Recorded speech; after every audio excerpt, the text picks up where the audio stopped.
Welcome to The Explainer. Today we're cracking open what is basically the ultimate historical cold case. Between roughly 750 and 950 CE, one of the absolute most sophisticated civilizations in the ancient world just seemingly stopped in its tracks. Imagine being in the dense jungles of the southern Maya lowlands, seeing towering pyramids completely abandoned mid-construction, and grand plazas that used to bustle with tens of thousands of people going totally silent. It's an incredible mystery, right? Well, today, using the absolute latest archaeological breakthroughs, we're going to reconstruct exactly what happened. Now, if you've ever watched a Hollywood adventure movie or maybe read some older history books, you've probably heard the classic pop culture myth. The story usually goes something like this. A highly advanced, mysterious civilization was completely swallowed up by the jungle, just vanishing off the face of the earth overnight in some dramatic apocalypse. But we really need to pause and ask a fundamental question right away. Did the Maya actually disappear? Let's go ahead and challenge that assumption instantly. 7 million. Yeah, let that sink in for a second. That is a truly shocking number. And I want to be clear, that isn't some historical population estimate. That is the number of Maya people living today. Right now, over 7 million people speak roughly 30 living Mayan languages across Mexico, Guatemala, Belize, and Honduras. They maintain traditions, deep agricultural knowledge, and identities that trace directly back to the classic Maya. So the absolute crucial takeaway here is the people never went extinct. To understand what actually collapsed, we really need to look at what was at stake in the first place. Part 1. The Great Disappearance Myth. To truly grasp the sheer scale of this mystery, we have to look back at the magnitude of what they achieved right up to the 8th century. We are talking about a densely populated patchwork of fiercely competitive, interconnected city-states. Imagine a massive population, anywhere from 3 to 13 million people, absolutely thriving in a dense tropical environment that most other ancient cultures found, frankly, almost impossible to farm. They were ruled by divine kings. They independently invented a complete writing system and positional math that literally included the concept of zero. They even built calendars accurate enough to track the movements of Venus across centuries. They were at the absolute apex of their power. Part 2. Anatomy of a Rupture. So what exactly brings a society of that immense scale to its knees? Well, let's get one thing straight right off the bat. This was absolutely not an overnight apocalypse. It was a staggered, agonizing 250-year regional process. In 750 CE, they're sitting at their late classic peak, but by 800 CE, the first waves of the terminal classic collapse begin to roll in. Around 862 CE, records show some of the deepest mega-droughts in human history hitting the region. And by 900 CE, the center of power simply shifts north to cities like Chichen Itza. You see, the collapse was really a slow-moving geographic reorganization, not a single catastrophic Tuesday. But make no mistake, the trauma on the ground in the southern lowlands was very, very real. Archaeologists mapping what you might call the scene of the crime found a very specific set of physical symptoms. First, there's epigraphic silence. They just suddenly stopped carving their dated stone monuments, the stelae. Palace and pyramid constructions were literally left half-finished. Massive settlement surveys and laser mapping show these sharp, terrifying drops in both rural and urban populations. And crucially, their long-distance economic networks just completely broke down. The circulation of prestige goods, things like jade and obsidian, practically vanished. Part 3. The 5 prime suspects. For decades, scholars have debated endlessly over what actually triggered this cascade of failures. To solve it, researchers traditionally rounded up 5 prime suspects. Suspect number 1, drought. Since the 1990s, scientists analyzing lake sediments and cave stalagmites have found records of punishing climate stress. In fact, one stalagmite from a Mexican cave recently revealed a massive, continuous 13-year megadrought. Because the Maya relied heavily on seasonal rainfall and porous limestone cisterns, a 13-year dry spell would mean catastrophic crop failure and widespread famine. But here's the catch. Harvard researchers point out that the Maya had actually survived equally severe droughts much earlier in their history and kept right on growing. So why was this one fatal? Let's check out the next suspect. Suspect number 2 is deforestation. Advanced laser mapping shows the Maya cleared vast, sweeping amounts of forest. They needed land to farm, sure, but they also needed to burn immense quantities of wood to create the lime plaster that covered their spectacular pyramids. Without those trees, intense tropical rains just stripped away the topsoil.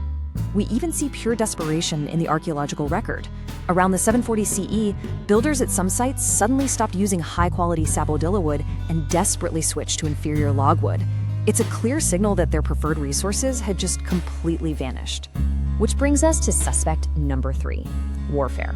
Look, that old romantic idea of the Maya as just peaceful stargazers, completely dead.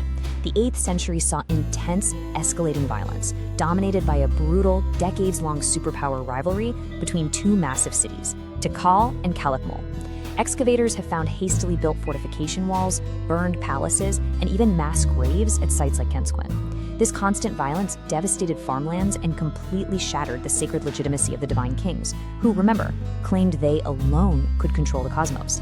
Suspect number 4 is trade collapse. The elites in these cities relied heavily on long-distance exchange networks for obsidian, which was absolutely essential for tools and weapons, as well as luxury items like jade and quetzal feathers. These prestige goods were the literal political capital that kings used to buy loyalty and build alliances. But as warfare and drought started disrupting the roads, rivers, and coastal canoe routes, those kings lost the wealth they needed to rule, violently accelerating the whole political breakdown.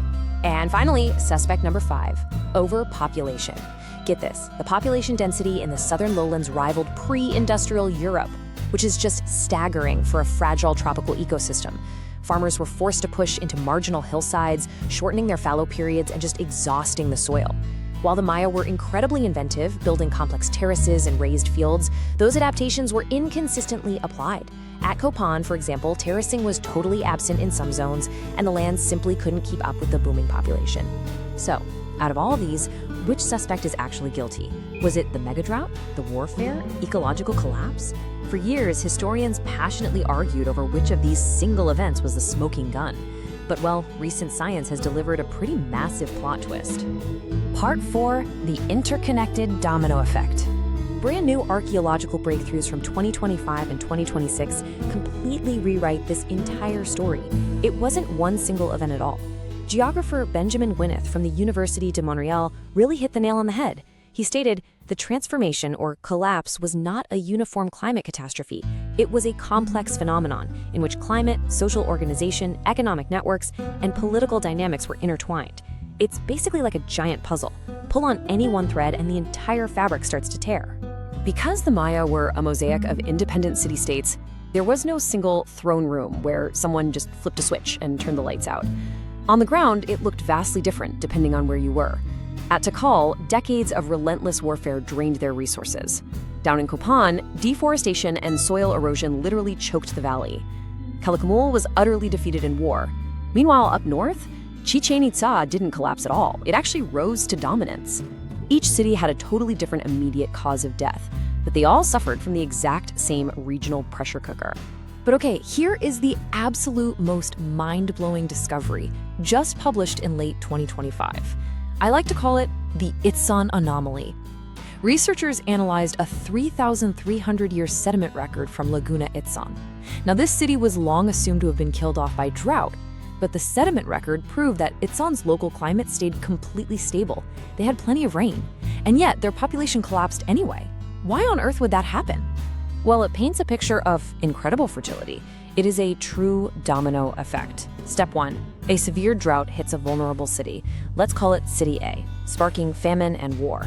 Step 2, because these cities are so deeply intertwined, their shared trade routes and political alliances completely fail. Step 3, a totally climatically stable city, like Itzan, is dragged down not by the weather, but by the collapse of the neighboring cities it depended on for survival. It is a brilliant and honestly terrifying example of total systems collapse. Part 5, the Maya never left. Which brings us to perhaps the most important realization of this entire explainer. That whole narrative of extinction, it's completely wrong. For the longest time, the old view was total extinction.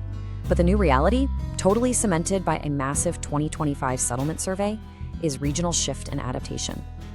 Archaeologist Marilyn Masson's team mapped the rural areas around the northern city of Chichen Itza, and they found that when the great urban capitals eventually lost power, the rural populations, the farmers, administrators, artisans, they didn't just vanish into thin air. They simply dispersed, survived, and reorganized themselves. The historical timeline is actually proof of their incredible resilience.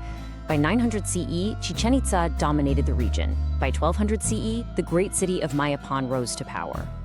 In the 1520s, when the Spanish conquistadors arrived, they absolutely didn't find an empty jungle. They encountered powerful highland Maya kingdoms that fought them fiercely. In fact, the final independent Maya kingdom, Nochpeten, didn't actually fall to the Spanish until 1697.